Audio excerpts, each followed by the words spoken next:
Tout le monde est là? Ouais? On reprend. Bon alors je me mets mon minuteur, je me mets 50 minutes comme ça après on a le temps pour les questions? Parfait. Allez, OK, sinon après on m'arrête pas. Donc moi je suis le docteur Gaëlle Marie Bailleul, je suis psychogériatre, praticien hospitalier, je suis mise à disposition, au village vendée, Alzheimer.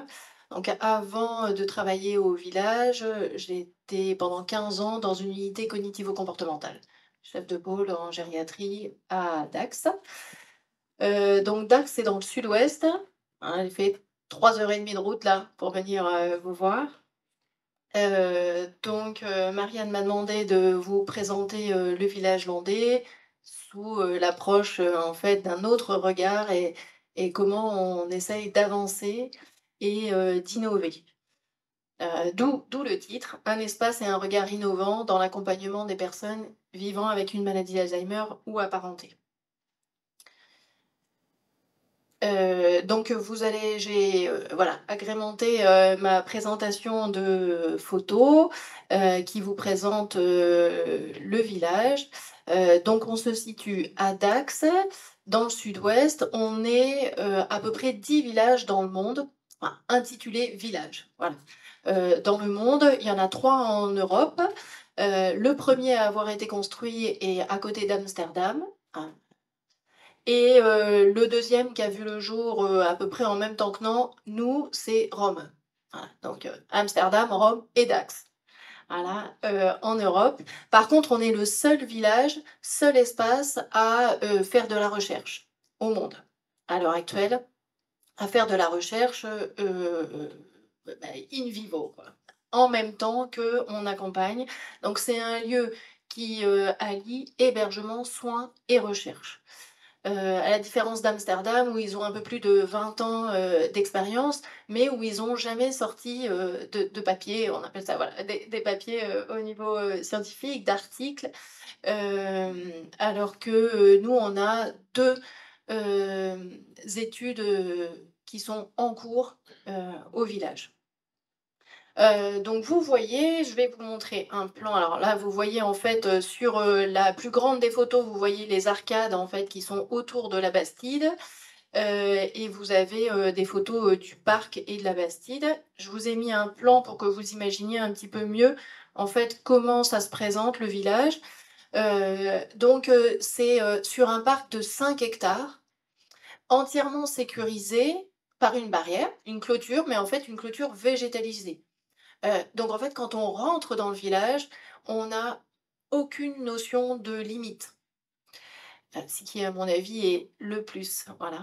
Et ça c'était déjà dans un paysage qui existait déjà, donc on l'a pas construit, donc vous avez des arbres, voilà, qui sont très grands, c'est pas une petite végétation, on n'a pas construit ça exprès. Et il y a 3 petits lacs, ce que vous voyez là sur, la diapo en bleu, c'est petits étangs, hein, des petits étangs. On a donc une clôture végétalisée. Il y a pas de système de vidéosurveillance à l'intérieur, voilà, du village. Et ça reprend une architecture telle que, les, villages landais, c'est-à-dire avec une place centrale de village, qu'on appelle la Bastide. Et une fois qu'on va au-delà de la Bastide, on a 4 quartiers.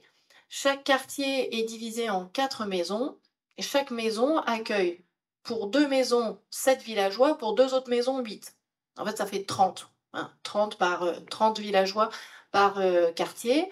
Les quartiers ont les noms de régions, de là-bas, donc ça s'appelle Chalosse, Bas-Armagnac, Côte Atlantique et Haute-Lande. L'architecture, rappelle, le paysage, landais, donc c'est beaucoup de bois et les toits en tuiles comme vous le voyez. On est libre d'aller et venir dans le parc totalement. Je vous expliquerai un petit peu, qu'est-ce que ça sous-entend aussi, mais donc les villageois, font ce qu'ils veulent dans les 5 hectares. On a quand même des chemins qui vont, de quartier en quartier, c'est ce que vous voyez, le petit chemin, voilà, en blanc et une passerelle qui passe, au-dessus, de l'étang. Tout ça, sécurisé par une barrière qui fait à peu près 1,80 m. mais qui est dans les tons, vert kaki, donc du coup qui vraiment se confond avec, la nature. Venant du milieu, hospitalier, au départ quand j'ai visité le village, j'ai été, surprise parce qu'il faut vraiment qu'on changer en fait notre façon de voir et notre façon de voir le risque. Au tout départ, on se dit: «Oh là là, là ils vont tomber, là il va y avoir quelque chose qui va se passer, là il y a pas de fenêtre, qu'est-ce qu'on va faire comme ça? Ah là il y a un caillou, là il y a une marche». Donc faut revoir la façon, de penser le risque et clairement doser et donner le droit au risque. Et ça veut dire que pour ça, il faut que tout le monde soit dans la même dynamique de soins, quel que soit, où on est placé, dans la hiérarchie, qu'on soit administratif, soignant. Voilà et famille aussi, ça fait partie de ce qu'on présente en fait, quand, le villageois, va rentrer. C'est, la philosophie de soins et puis, bah, le risque qu'il y a, à aller venir, comme ça, dans 5 hectares, et son corollaire qui est, ce qu'on essaye de faire, c'est-à-dire, 0 contention. Contention physique, j'entends. Donc voilà sur le village. À l'intérieur de la bastide, vous avez en fait dans les arcades, enfin sous les arcades, vous avez une, grande brasserie, qui est un restaurant en fait, qui accueille, tant les villageois que leurs familles, que des gens de l'extérieur. Un coiffeur, qui est une coiffeuse, qui est là pour les villageois mais aussi pour, l'extérieur, qui est pas salariée du village, voilà, qui est venue installer son cabinet d'art parce qu'elle est artiste, capillaire. Voilà, sous les arcades, il y a le bureau des animateurs et il y a une médiathèque et il y a un auditorium. Donc, la médiathèque et l'auditorium, en fait, se veulent, au plus tard, hein, parce que bon, malheureusement, vous allez le voir, on a ouvert en plein milieu du covid, donc avec, toutes les difficultés, que ça représente. Mais un espace où on fait vivre l'extérieur et l'intérieur. Hein.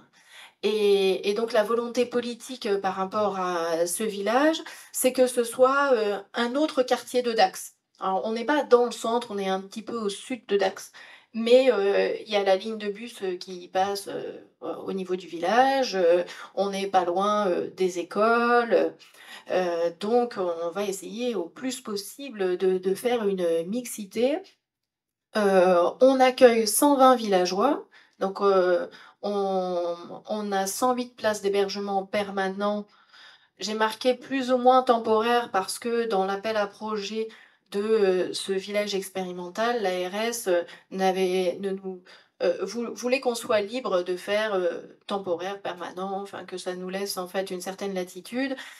Covid étant, à l'heure actuelle, ce n'est, que de l'hébergement permanent et on a 12 places d'accueil de jour. Vous voyez sur le plan qu'en fait, il y a des couleurs différentes de quartiers. Alors c'est pas juste un jeu sur, le plan, c'est, une volonté en fait des architectes, d'avoir identifié les quartiers par des codes couleurs. Et donc en fait, ces codes couleurs, on a une signalisation dans, le village où c'est marqué, Haute-Lande par là, côte atlantique par là et cetera. Et toutes les maisons ont une déco, où, la couleur est déclinée, en fait, en vert plus ou moins foncé, tous les meubles aussi à l'intérieur. Donc non seulement la décoration intérieure, mais aussi la végétation, qui est à l'intérieur, de chaque quartier. Voilà. I En fait, fait appel, à la particularité de la région. Par exemple, en fait, côte atlantique, c'est, du sable avec les plantes que vous retrouvez sur les plages à Osgore, à Mimizan, voilà donc sur, Base Armagnac, les plantes, c'est des vignes qu'on a, au milieu, donc c'est plus ou moins individualisé, en fait, en fonction des quartiers. Au tout départ, quand les villageois sont arrivés, On a accueilli en fait, pas tout le monde, pas les 108 d'un coup, hein, parce que quand on ouvre un établissement, évidemment, il y a quand même la notion d'accueillir tout le monde, assez rapidement. On peut pas faire un par un comme ça. On avait quand même proposé des bracelets, en fait, de couleurs différentes à chaque, villageois en fonction de son quartier. Certains l'ont encore gardé, d'autres, l'ont enlevé depuis belle lurette, mais bon, c'était des petits bracelets, en fait, de tissu. Voilà, de couleurs, pour aider les soignants, au départ à repérer, les gens, à pouvoir, les ramener dans leur quartier quand c'était nécessaire. Vous voyez sur la photo d'en haut, en fait, certains soignants et certains villageois, donc on n'a pas de tenue distinctive.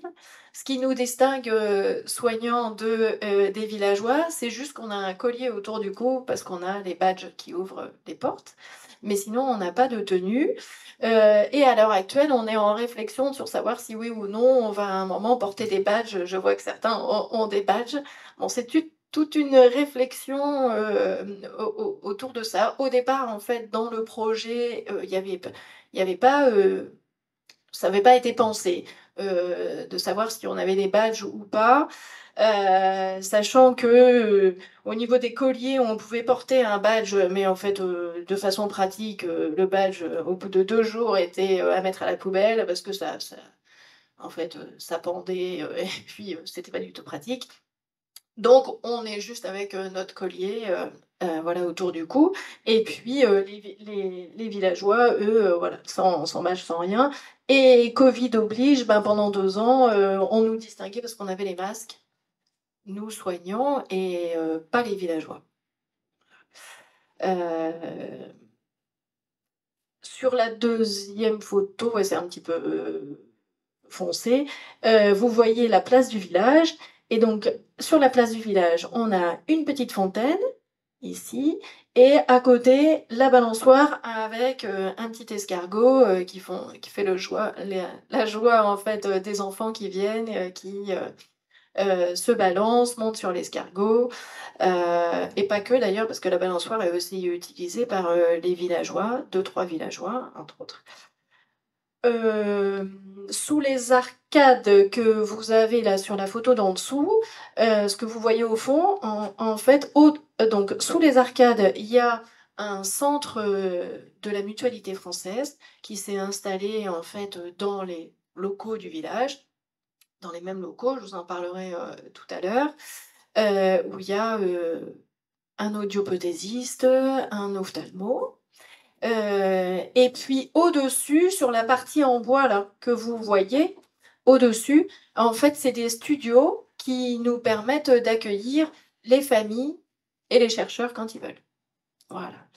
Heu, des studios, voilà, à prix, dérisoire, pour que les familles puissent, venir, passer plusieurs jours ou juste une nuit avec leurs proches.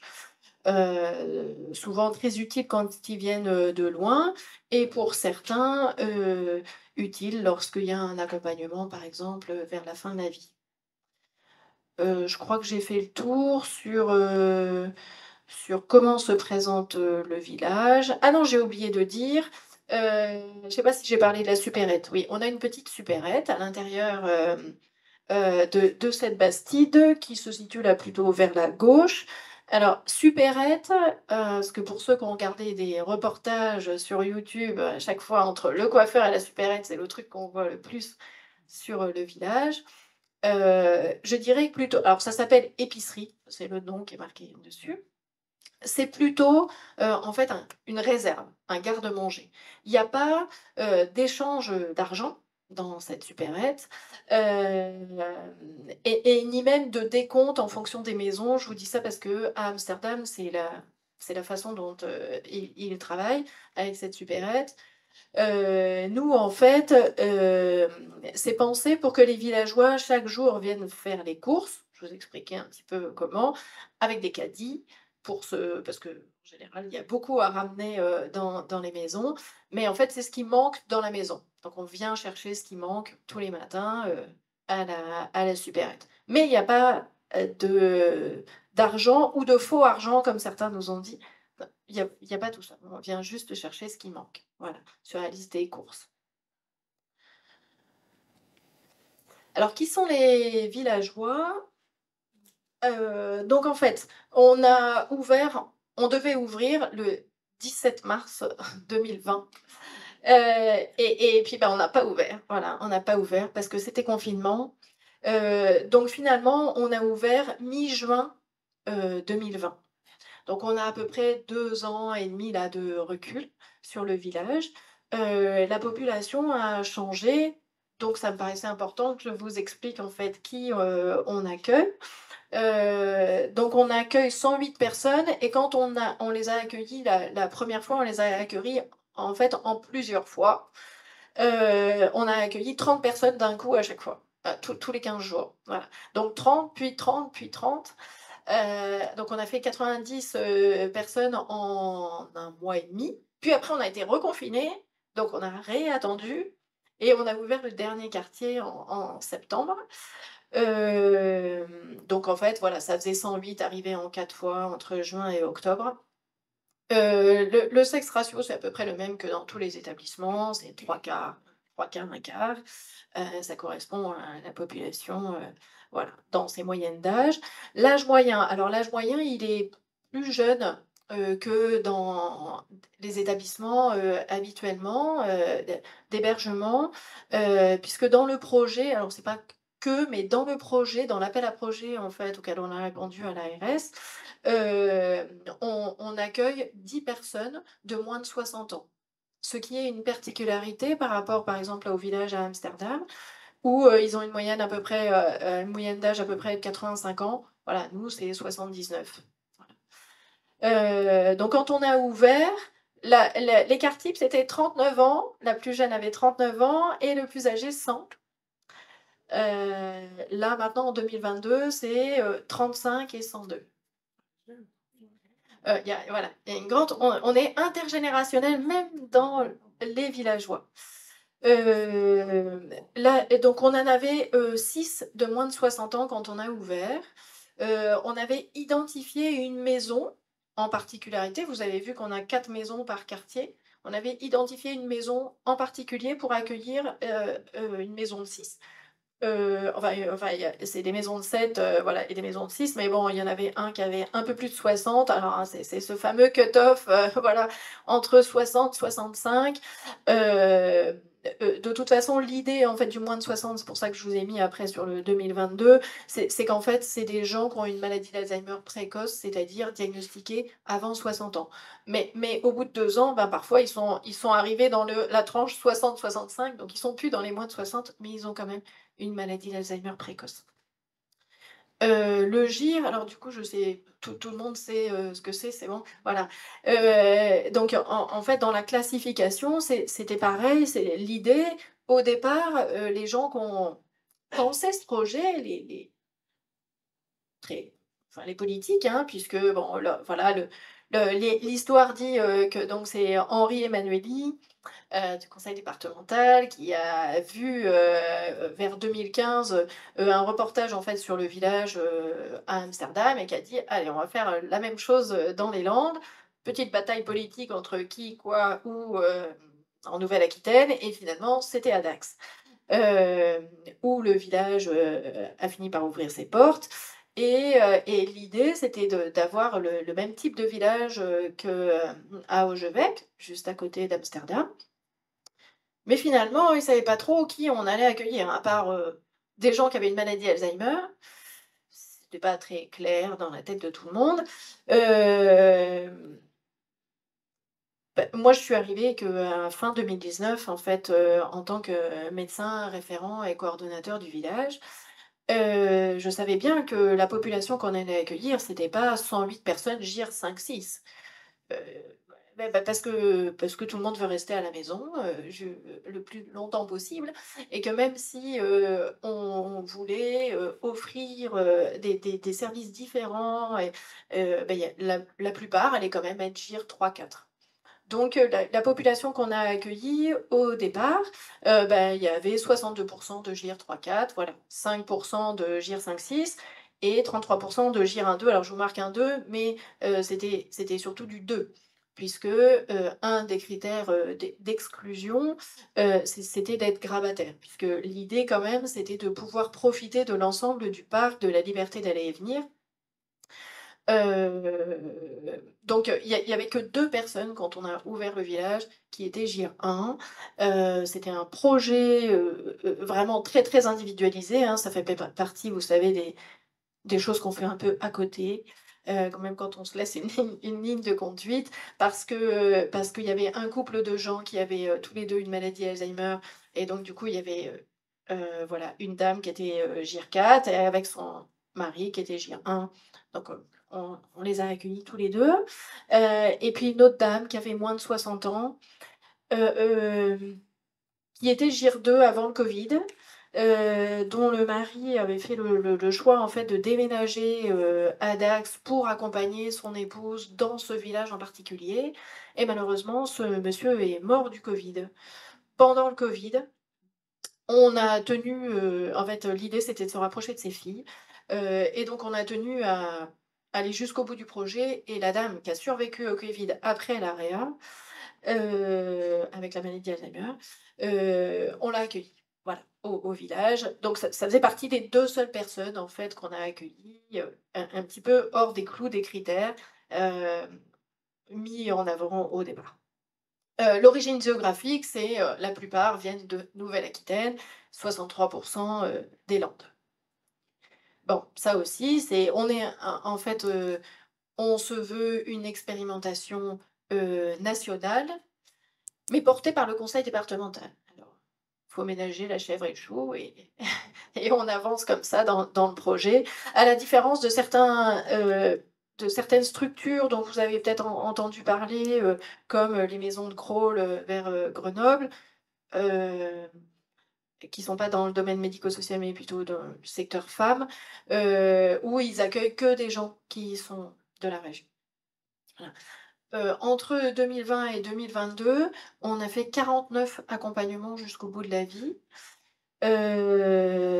C'est l'idée au village, hein, c'est qu'on accompagne les gens jusqu'au bout de leur vie, même s'il y a une phase, de grabbatisation. Voilà. On a accompagné aussi plusieurs jeunes, voire très jeunes, jusqu'au bout de leur vie et donc si on doit faire une durée moyenne de présence, ce qui est bon, je vous l'ai quand même mis là, mais comme on n'a que 2 ans et demi d'ouverture, ça correspond à pas grand-chose. Bon, ça fait 1 an et 8 mois, voilà. Donc après, on accueille en fait au fur et à mesure, au fil de l'eau, les gens quand, il y a une place qui se libère. Mon rôle en tant que coordonnateur, est effectivement de pouvoir, voir, qui va être la personne qui va être le plus apte à rentrer dans cette maison à ce moment-là. Hem, à la au village à Augevec, je vous en parle en connaissance de cause parce que je l'ai visité, même si c'était une courte visite. Ils ont choisi d'accueillir, les gens, dans des maisonnées en fonction du milieu socioculturel. Voilà. Alors d'abord, ils ont pas tout à fait la même culture que nous en France et ça, c'est quelque chose qui est pas tabou, on vient d'un milieu bobo, chic, chic ville ou voilà, ou campagne et cetera. Donc ils ont en fait construit leur petite maison autour, en fait de cette culture et la déco est en adéquation avec cela et ça fait partie en fait de leurs critères d'admission. Donc par exemple, quand, il y a une place qui se libère dans la maison, dite, déco rurale et cetera, bah, un des critères d'admission, c'est de trouver quelqu'un qui correspond à ce milieu socioculturel. En France et encore plus, dans les Landes, je dirais, c'est pas possible de penser comme ça, donc on n'a pas fait des maisons en fonction du milieu socioculturel. Heu, en, parce que c'est pas aussi possible, de le faire en fonction de la façon dont nous on recrute, les gens. qui est en fait sur un dossier qu'on appelle Via Trajectoire. Peut-être que vous avez ça ici dans le sud-est. En fait, c'est une plateforme informatique et sur lequel on remplit un dossier informatisé et on demande absolument pas ça sur le dossier Via Trajectoire. On demande juste le GIR, les troubles du comportement, etc. Donc c'est quelque chose qu'on ne peut pas spécifier. Donc ça, c'est le travail difficile du coordonnateur après, de pouvoir voir en fait qui va pouvoir entrer dans la maison en fonction des critères, en fait, plutôt. Donc moi, les critères, pour pouvoir identifier quelle est la personne, c'est plutôt dans la dynamique de la maisonnée qui se joue à ce moment-là. S'il faut plutôt quelqu'un qui est tonique ou au contraire plutôt calme, plutôt un homme, plutôt une femme, plutôt un jeune, plutôt un plus âgé. Voilà. En fonction aussi de la charge en soins, de la charge émotionnelle de la maison à ce moment-là. Heu, voilà. Comment on fait le recrutement. Quand on a ouvert en 2020, on n'avait pas de liste d'attente. Maintenant en 2022, on a 300 personnes sur la liste d'attente. Ce qui correspond à rien, hein, enfin, c'est le mot attente qui correspond à rien. Enfin, voilà, vous connaissez l'évolution de la maladie et donc 300 personnes, c'est pas une liste d'attente. Enfin, ça s'appelle comme ça sur Via Trajectoire. Euh, voilà. Au niveau du sexe ratio, là, je viens de faire la coupe GIR, donc du coup, je vous la donne telle que c'est toujours le même sexe ratio, 3 quarts, un quart. L'âge moyen, bah, il a encore un petit peu diminué, c'est 79. Notre plus jeune villageoise a 35 ans. La plus âgée, c'est la même qu'avait 100 et maintenant qu'à 102. Voilà. On a 5 personnes de moins de 60 ans et pour le coup, du coup, maintenant, je dis plutôt 23 personnes qui ont une maladie précoce, mais qui sont passées en fait entre la tranche 60-65 et d'autres 65 et un petit peu plus. Et le girage, eh ben, la population est différente, voilà, puisque la maladie a évolué, pour ceux qui sont là depuis le début. Donc on a 58% de GIR 1, 2. Alors pour le coup, le niveau de GIR 1 est un peu plus élevé que quand on a commencé à ouvrir, quand on a ouvert. 3-4, le GIR 3-4, 39%, et GIR 5-6, 3%. Voilà. Du coup, le GMP a augmenté en même temps, en conséquence. Euh, voilà. Les origines géographiques, c'est toujours le même pourcentage voilà, d'origine. Vous m'arrêtez hein, peut-être au fur et à mesure si vous avez des questions, je ne sais pas.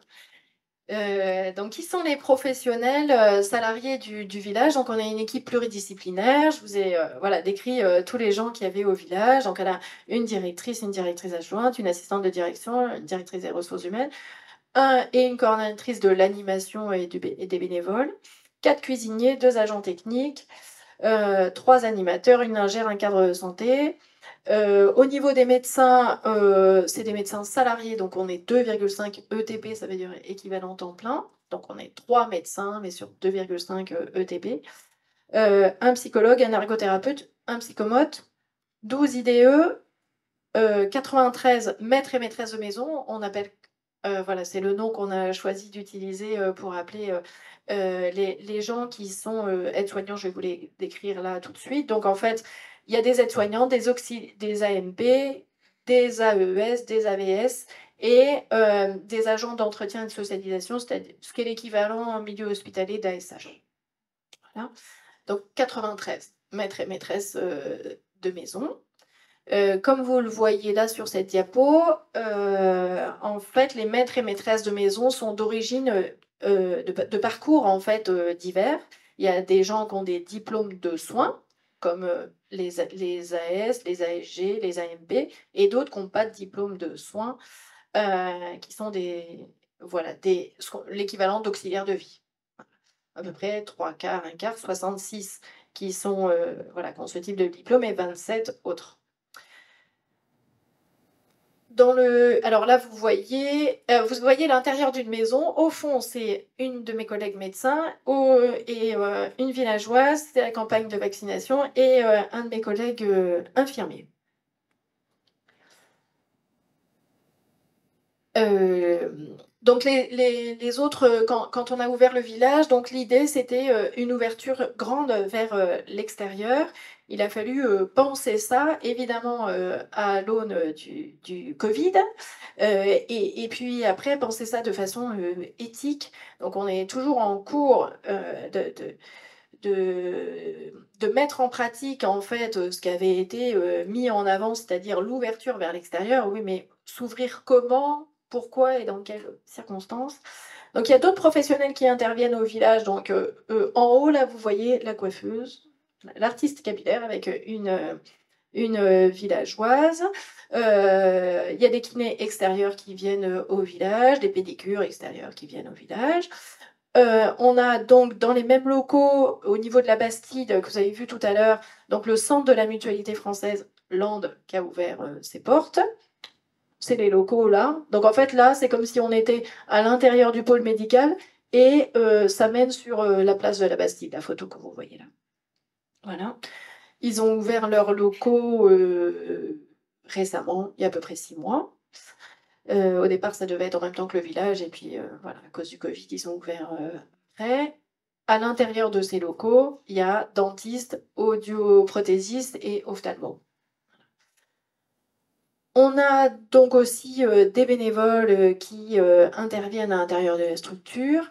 Quand le village a été ouvert et avant même qu'il soit ouvert, ce qui était pensé et porté, c'était 120, 120, 120. 120 villageois, 120 professionnels, 120 bénévoles. Au fur et à mesure, on a perdu des bénévoles, covid oblige, vaccination oblige et puis, plein d'autres choses. Donc, en gros, là, il y a une quarantaine de contrats qui ont été signés de personnes qui sont bénévoles. Et donc, souvent, c'est 5 personnes qui interviennent le matin, 5 personnes l'après-midi. Souvent, c'est par demi-journée.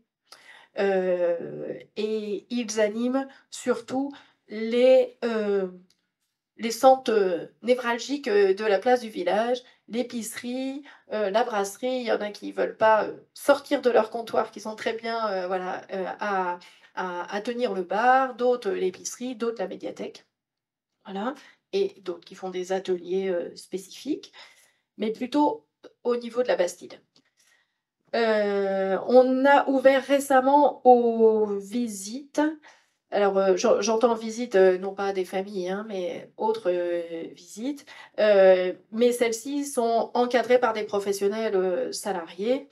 On n'ouvre pas, tout le monde ne peut pas rentrer dans le village. Voilà, c'était aussi, nous, en tant que professionnels à l'intérieur du village, une crainte que tout le monde qui vienne en cure s'arrête et dise: «Je peux visiter le village?» Non, parce qu'après, on ne peut plus maîtriser. Et puis, il y avait le respect de l'intimité de chaque villageois dans les maisonnées, etc. Donc, il a fallu repenser ça avec le comité d'éthique pour savoir comment on fait rentrer l'extérieur pour que chacun ait le droit à une intimité. Parce qu'en plus, en ce moment, il y a beaucoup les téléphones portables, ça marche vite, donc il faut quand même qu'on sache quelle image est véhiculée. Euh, vous avez vu qu'on est très sollicité hein, par les journalistes. Enfin, il y a eu beaucoup de reportages aussi sur le village. C'est lié au fait que on soit un établissement pilote et donc du coup c'est un peu l'envers de la médaille. On apprend à faire avec les journalistes. Euh, donc les visites elles sont encadrées par des professionnels et c'est seulement en petits groupes. Donc c'est surtout récent là qu'on a ouvert. On fait soit des groupes de famille, soit d'étudiants en santé, des soignants, des dirigeants d'EHPAD. Voilà. Donc on a ouvert la brasserie aussi récemment à des entreprises aux alentours qui souhaitent déjeuner dans la brasserie. Les animations culturelles, sportives, de façon ponctuelle, permettent aussi que l'extérieur vienne. Par exemple, pour la journée mondiale Alzheimer, il y a des pompiers qui traversaient la France, qui se sont arrêtés au village anti-Alzheimer. C'est l'occasion d'avoir des classes qui, à ce moment-là, viennent aussi. Donc les journalistes, des journalistes de presse écrite et des journalistes audiovisuels. Au fur et à mesure, le département, en fait, au département, au conseil départemental, il y a quelqu'un qui gère ça, hein, parce que C'est un temps plein, qui gère la communication et qui gère aussi, tous les journalistes qui veulent venir. Donc, on a pu, entre autres, moi, hein, redire, au département de communication, enfin mettre certaines limites. Parce qu'au départ, c'était, difficile à vivre, surtout quand on ouvre un établissement et qu'on n'a pas du tout l'habitude d'être, face aux caméras et que finalement, en fait, on est, très pris, par, l'aspect, audiovisuel et eux, les journalistes, par l'histoire qu'ils veulent raconter, qui ne correspond pas à ce que nous, on veut, transmettre, comme message. Et parfois, il y a une telle distorsion entre, le reportage et ce qu'on vit, qu'il a fallu ajuster les choses au fur et à mesure, voilà. Dans l'avenir, la médiathèque et l'auditorium pour des temps partagés seront de plus en plus utilisés. Là, c'est à cause du covid qu'on n'a pas pu, voilà, organiser des spectacles ou autre, mais c'est dans le projet. Donc une journée comme les autres, dans la philosophie de soins, c'est, vivre, comme à la maison. Donc c'est au rythme de chacun. Là, vous voyez, des villageois. Ah oui, j'ai oublié de vous dire quand même que je vous présente les photos, mais tout le monde a signé, le droit à l'image. Voilà, en fait, chaque villageois qui rentre sait que comme on est un village, pilote et expérimental, en fait, il peut y avoir, des journalistes, des reportages, des photos et cetera.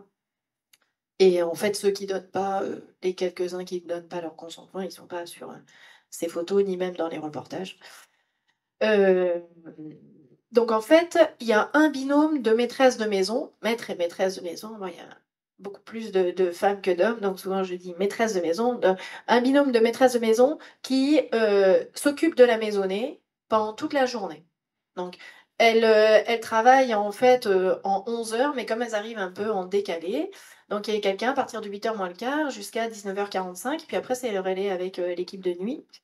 Et donc en fait, les 2 maîtresses de maison organisent leur journée comme elles veulent, avec leurs 7 ou 8 villageois dans la maisonnée.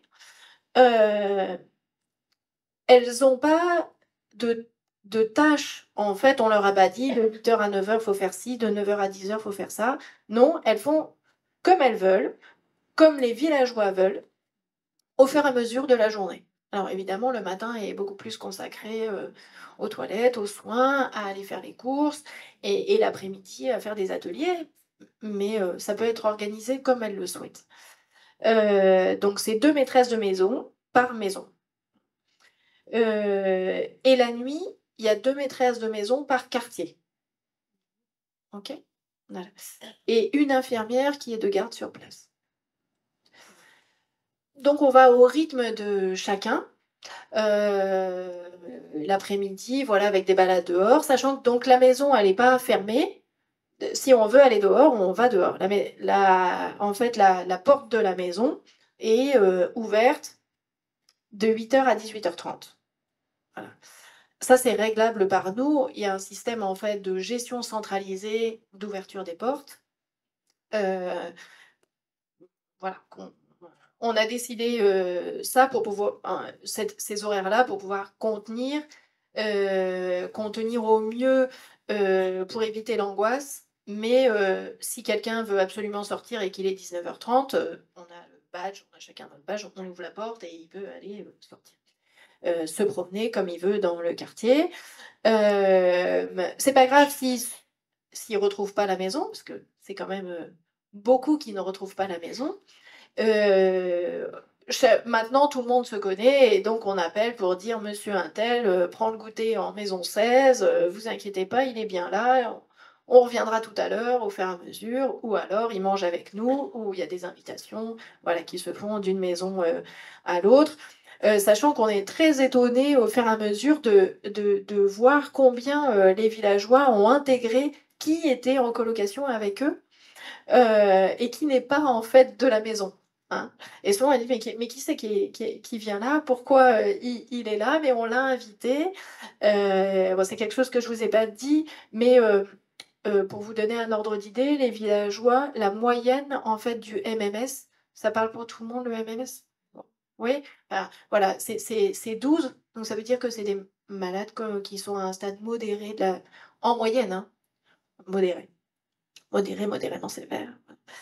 Mais qui sont en capacité, d'avoir vraiment investi, la maison. Ça, c'est vraiment une grande surprise, très positive de pouvoir voir combien chacun est bien dans sa maison et a intégré que c'était sa maison et que quand il y a quelqu'un qui arrive et qui est de l'extérieur, on voit bien que c'est comment ça se fait? Il est pas là d'habitude?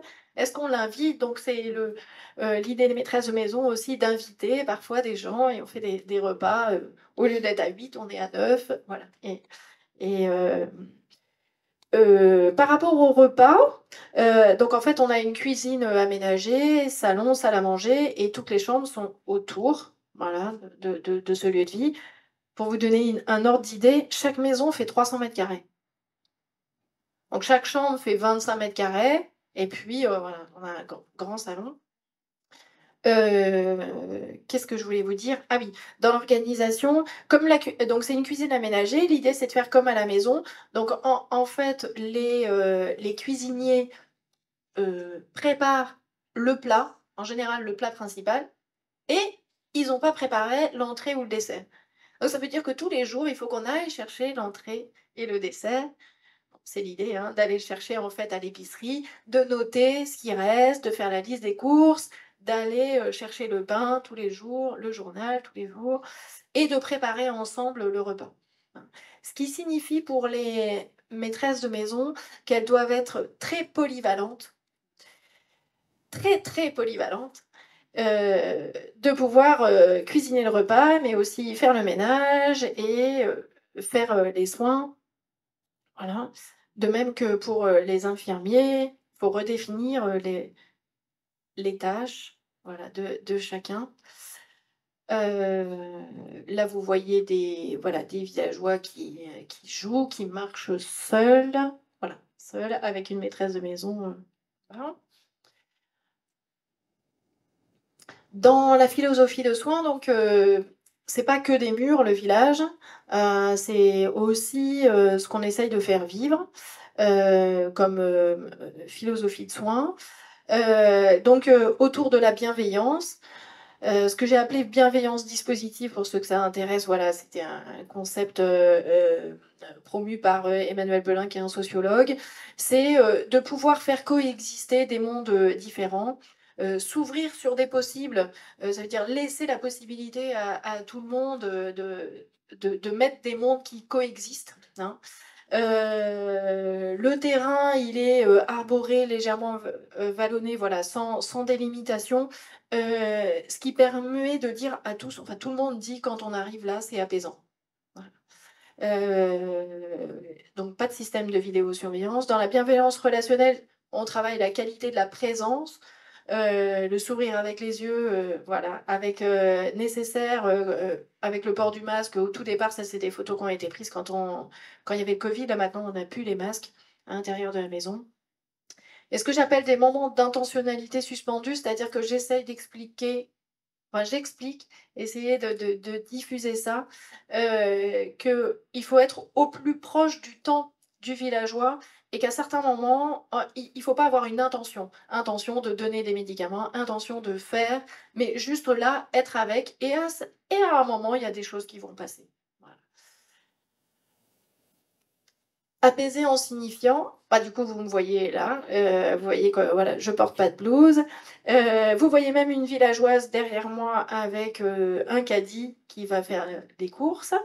On cultive la sollicitude, voilà, cette manière d'être au monde avec une attention et une confiance.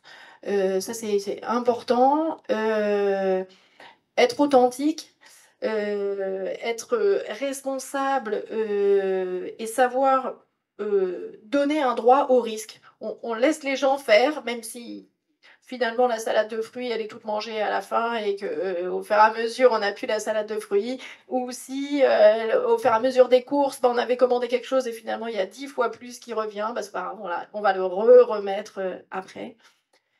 Donc c'est un travail au quotidien. On est attentif aux petits événements, aux petites perceptions. Cet après-midi, je sais que Madame Lefebvre des Noëttes vous parlera et elle a écrit quelque chose voilà, sur l'éthique des petites perceptions. Faire confiance, tisser du lien, rencontrer être authentique et sortir des rôles, hein, ça c'est pas si facile que ça. Surtout quand, on a appris, à rester dans certaines missions. Quand on donne plus d'autonomie, bah, parfois c'est un petit peu difficile. Là, je parle des soignants, voilà. De savoir se positionner, cultiver la présomption de compétence et se dire: «Beh, il est capable de», on laisse faire et puis après on regarde si oui ou non on y arrive. Apaiser en évitant les contraintes. Clairement, moi qui viens d'un milieu, de soins d'une UCC où on n'avait pas de jardin, rien que le fait de dire: «Mais allez-y, vous pouvez sortir de la maison, hein». Alors, on va être, il y a aucune contrainte, il y a zéro. Il regarde dehors, il fait: «Ah non, bah, il fait froid, bon, beh, mais je peux le faire». Pour beaucoup, il y en a qui peuvent pas le faire parce qu'ils se rendent compte qu'en fait, comme ils sont perdus, ils vont juste dans le petit quartier, ils font le tour et puis hop, après ils rentrent. Mais au moins, on n'a pas dit non. Ils peuvent, partir. Une de mes, craintes au tout départ quand je suis arrivée, je me suis dit: «Ah bah, non mais la fenêtre, qu'est-ce que c'est que ça la fenêtre? Il y a pas de sécurité comme on a à l'hôpital». Et en fait, clairement, c'est une apalissade, mais c'est vrai, quand, la porte est ouverte, bah, personne ne passe par la fenêtre. Et ben voilà. Donc en fait, personne ne s'en va par la fenêtre et il y a personne qui a enjambé la fenêtre ou pour dire: «On va partir», parce qu'il y a cette liberté d'aller et venir qui est, importante pour tous. Donc on laisse la possibilité de faire. Là, vous voyez, une activité jardin. En bas, vous voyez l'épicerie. Voilà. Passer le balai, mettre la table, plier le linge, ranger. Donc en fait, chacun fait la lessive dans chaque maison. Donc après, on plie le linge, de tout le monde, on le trie, on repasse pas, mais on repasse avec la main, voilà. On plie, on regarde à qui c'est, aller faire les courses, sortir en dehors de la maisonnée. Donc l'idée, c'est de prévenir les troubles du comportement et le fait que les médecins, soient aussi, présents, puisqu'ils sont salariés, ils sont présents, tous les jours. Éviter, des hospitalisations et très vite, en fait, guérir les problèmes somatiques. Donc ma présence en tant que psychogériatre, le est là, pour, donner du sens, former aux troubles du comportement, prévenir. Donc il y a une présence infirmière et gériatrique et psychogériatrique au quotidien. On fait beaucoup de prescriptions anticipées, surtout pour la nuit et pour accompagner en fin de vie. On accompagne les familles, on passe beaucoup de temps à expliquer la maladie, à expliquer les petits gestes comme vous l'avez fait tout à l'heure, voilà, ce qu'on peut faire en atelier, et cetera. Hem, je ne sais pas si on arrivera à démontrer, qu'on ralentit le déclin de la maladie, mais en tout cas, j'espère bien qu'on arrivera à démontrer qu'on diminue le nombre d'hospitalisations à l'UCC, des transferts en UHR, et peut-être l'utilisation de certains médicaments psychotropes. Donc accompagner en cherchant, donc c'est, vraiment le projet du village, c'est de pouvoir montrer que grâce à ce modèle de soins, avec de la recherche, ce modèle peut être viable. Viable de façon socio-économique, d'une part et puis, améliore la qualité de vie, tant des villageois que des professionnels, que des familles, que des bénévoles. Hem, donc il y a un lien fort qui s'est construit avec, les équipes, de recherche. Donc il y a 2 études qui sont en cours à l'heure actuelle. Une étude de l'INSERM avec le professeur Amieva qui est une neuropsychologue, sur la qualité de vie, donc des villageois, des familles, des professionnels et bénévoles. Donc en fait, tous les 6 mois, on fait une photographie, en fait, de la qualité de vie. Donc vous imaginez que tous les 6 mois, en fait, on met à peu près 3 mois pour, pour étudier tout le monde et puis après on recommence. Voilà. Hem, donc ça, on aura les résultats. Là, à ce jour, on fait la V18, ce qu'on appelle la visite du 18e mois, voilà, pour ceux qui sont arrivés au tout départ et on va jusqu'à V24 et après on va analyser les résultats et donc c'est pour ça que tout à l'heure, je vais vous montrer un petit peu, que l'idée, voilà, au niveau de la recherche, mais que je peux pas vous présenter les résultats de la recherche parce que ça on pourra le faire que quand, on aura tout, les résultats. Par contre, il y a déjà une étude, qui est sortie sur la représentation de la maladie d'Alzheimer dans la population générale. Il y a déjà un article scientifique qui est paru, là-dessus. Où il y avait une étude en fait de cette même équipe, qui a étudié sur une population de 800 personnes, 400 autour de enfin à l'intérieur de Dax et 400 dans une ville qui ressemblait, à Dax, enfin de la même population, avant et après le village. En fait, pour savoir si l'arrivée d'un village comme celui-là, modifie les représentations que la population générale a sur la maladie d'Alzheimer. Donc cet article a montré que oui, oui, de façon significative sur 2 items, la représentation en fait de la perte d'identité, voilà, et du dégoût. Que, en fait, l'arrivée du village a permis pour les gens qui sont autour, du village de diminuer ces 2 critères, là. Et il y a une autre étude, en ce moment qui est l'étude, INOVPAD. Je parle de trop, je vois que j'ai déjà explosé le temps. L'étude INOVPAD qui est sur, le care, la façon de prendre en soin. Voilà, le téléphone me dit: «Ça y est», hop. L'interprofessionnalité et la multidisciplinarité. Ça, c'est une étude, socio-psycho, avec une étude Bordeaux. Donc ça, c'est pour vous imaginer, et pour vous montrer, quand on a fait la V0, la possibilité de demander aux gens qui ont une maladie d'Alzheimer, donc là, en fait, on parle que des villageois, hein. On leur demande: «Quels sont les 3 premiers mots qui vous viennent à l'esprit lorsque vous pensez à la maladie d'Alzheimer?» Donc vous avez les différences, voilà. C'est aussi pour vous dire qu'on prend en compte vraiment la vie des gens, et on a fait la même chose avec, les familles.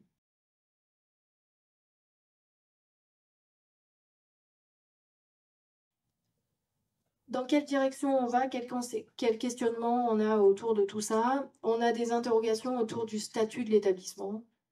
Bon, je ne vais pas rentrer dans les détails, mais en fait, quand on est un établissement, expérimental, pour pouvoir construire tout ça, il a fallu, réunir, beaucoup de financement et heu et ça, c'est pas pérenne dans le temps. Donc il faut que les politiques se repenchent sur la façon de continuer ce projet sur le plan expérimental, puisqu'on a été, validé pour une deuxième phase d'expérimentation, mais donc c'est tous les 5 ans et jusqu'à fin 2027.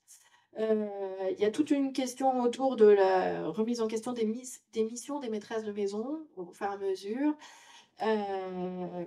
entre la liberté de faire et de guider les gestes. Bibliographie, il y a un article qui est paru pour ceux que ça intéresse dans NPG que j'ai, écrit et je me suis inspirée de tout la philosophie de soins, du CARE. Voilà, je vous remercie.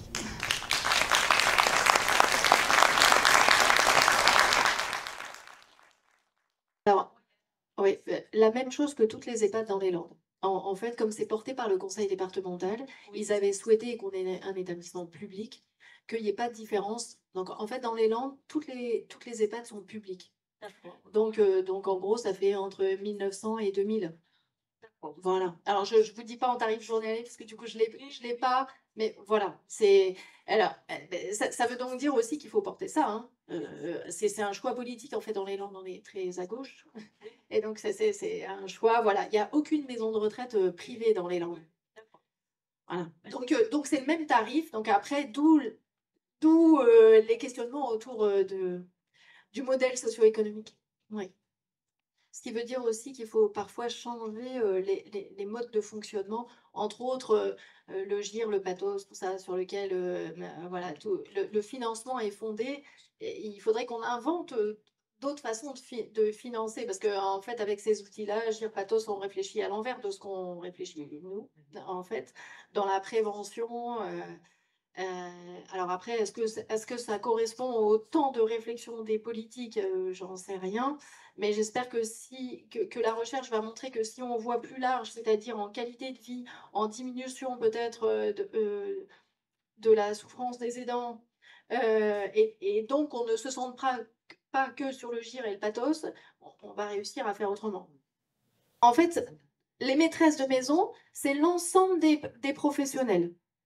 D'accord? On appelle maîtresse de maison, en fait, L'idée, c'était pas de différencier, comme à l'hôpital, par exemple, ASH, aide-soignant. C'est qu'en fait, les gens qui sont maîtresses de maison, maîtres ou maîtresses de maison, ils le sont, peu importe leur diplôme. Donc, il y en a certains qui sont aides-soignants, il y en a certains qui sont AMP, il y en a certains qui sont ASG, il y en a certains qui sont auxiliaires de vie. Et tous font les mêmes missions. Ce qui, à l'épreuve de la pratique, est pas facile. Mais voilà, donc du coup, c'est 93 en tout. C'est pas, ils veulent en enlever. Alors, vous voyez bien qu'on a un ratio de professionnels qui est plus important. Le questionnement, alors il sera peut-être, à force, dans le modèle socio-économique, on va peut-être à un moment nous dire: «Vous en avez trop», comme c'est en ce moment. Mais c'est pas tant ça la réflexion en ce moment, c'est plutôt, en fait, que tout le monde est maître et maîtresse de maison et tout le monde fait les mêmes missions. C'est pas simple pour, les soignants qui ont diverses approches, heu, de faire tous la même chose. En fait, ça demande un changement de mentalité. Alors, je vous le dis, par exemple, en gros, une aide-soignante à l'hôpital, elle fait pas le boulot d'une ASH. Une ASH fait pas le boulot d'une aide-soignante. Ça, c'est un changement des mentalités et qui se fait pas en claquant des doigts, en fait. Et donc ça, c'est à travailler. Parce que ça veut dire qu'en fait, la maîtresse de maison du jour, elle fait aussi bien, la vaisselle que la cuisine, qu'aller faire les courses, que faire le ménage au vapeau, ce qu'elle faisait pas quand elle était aide-soignante à l'hôpital, par exemple. Voilà, donc ça demande en fait de revoir les choses. Le comme à la maison, c'est pas juste, une étiquette, on fait comme à la maison, quoi. Ça demande du changement et c'est pas si facile. En soin qui est horizontale, moi je dirais comme dans un orchestre, hein, c'est-à-dire que chacun a son rôle et les rôles sont interchangeables en même Oui, et temps. des regards différents, mais ça nécessite aussi une formation du coup pour ceux Oui, qui ne l'avaient pas et vous savez combien la formation, elle est alors non seulement elle est nécessaire, mais aussi elle est chronophage et ça veut dire qu'il faut avoir le temps de former oui, et on ne peut pas former une équipe, de 90 personnes, en 2 ans de temps. en Surtout claquement quand de on a doigts. eu le covid et que le covid interdit qu'on se réunisse à 30 quoi. Voilà. Absolument. Donc c'est des choses qui prennent beaucoup de temps. En tant que médecin, en général, je ne sais pas y répondre. Donc en fait, c'est marqué sur le site, voilà, quand vous allez sur le site du village landais Alzheimer, si j'ai bien compris tout ça, ce qui coûte le plus cher, c'est pas tant, les soignants au fur et à mesure, c'était la construction du bâti, et cetera et alors donc, je ne sais même pas si ça va vous dire quelque chose, hein. Donc dans les chiffres, en fait, ils disent que la construction a coûté 28,8 millions d'euros. Voilà, avec une subvention de 10,3 de l'État, de la région, du département, de l'agglo, etc. Les fonds de compensation de la TVA, je ne sais pas ce que ça veut dire, mais peut-être que ça vous dit quelque chose, 3,7. Emprunt apporté par le conseil départemental des Landes, 14,8. Ça vous dit que oui, c'est des chiffres manifestement qui résonnent pour vous. Et dans le fonctionnement, c'est 6,7 millions d'euros par an. Prix de journée des résidents, ça fait 2,7 millions. Dotation dépendance 1,1, dotation soins 2,9. Tous ces chiffres, vous les retrouvez sur le village, enfin le site du village. Oui, alors c'est pour ça que j'espère que la recherche va. Je pense que tout n'est pas à reproduire. Peut-être que 5 hectares, c'est un peu trop. Peut-être que 4 hectares, ça va et que ça peut être reproductible. Peut-être qu'on n'est pas obligé de faire du mobilier aussi luxueux. Peut-être qu'on n'est pas obligé de mettre bon, du mobilier comme ça ou des choses. Je pense que chaque département, là, je sais que dans les Côtes d'Armor, il y a un projet vraiment qui est très émergent, ils le mettront à leur sauce. Mais j'espère que ça va aller au-delà. En fait, qu'on va montrer que comme on a diminué le nombre de suites, etc., finalement, l'un dans l'autre, eh ben, la société s'y retrouve, même économiquement.